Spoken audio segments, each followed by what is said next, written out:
une bai di de unde gino ma cheng bang gatie nyir chemior mariar wa pia jezur kwa donga nyel bu kwanyal nyir moro ya asili the definition de bai ma kwai dai mon jor ko ya unyi dor unong imet nyir chemior mariar wa pia jezur kwa donga nyel bu kwanyal nyir moro ya asili the definition de bai ya le banyi piu nyir ga unu kol nyang di dor ola nyir yer kuno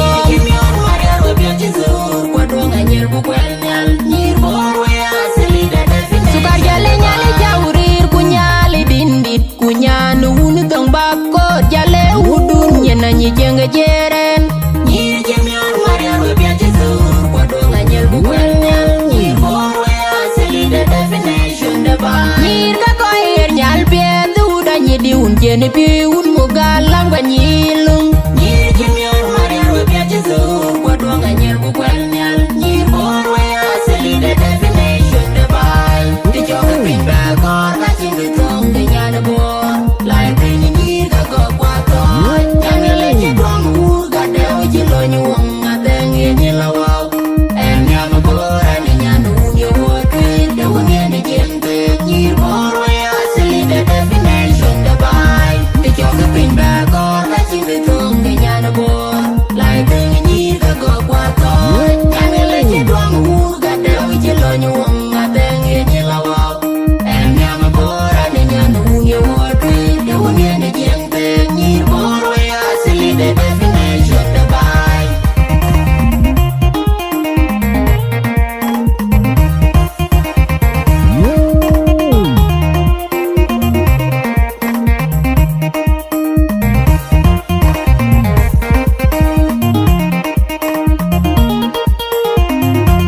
nyir ke pan bora toy ku go we bagale pin no we bage ja pinjor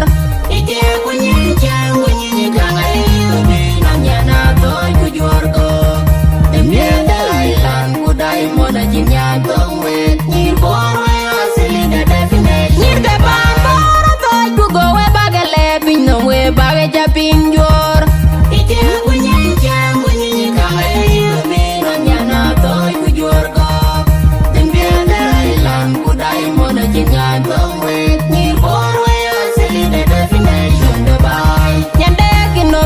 toy une bai di de unde gino ma cheng bang gatie nyir chemior mariar we pia jezur kwa donga nyel bu kwanyal nyir moro ya asili the definition de bai ma kwai dai mon jor ko ya unyi dor unong imet nyir chemior mariar we pia jezur kwa donga nyel bu kwanyal nyir moro ya asili the definition de bai ya le banyi piu nyir ga unu kol nyang di dor ola nyir yer kuno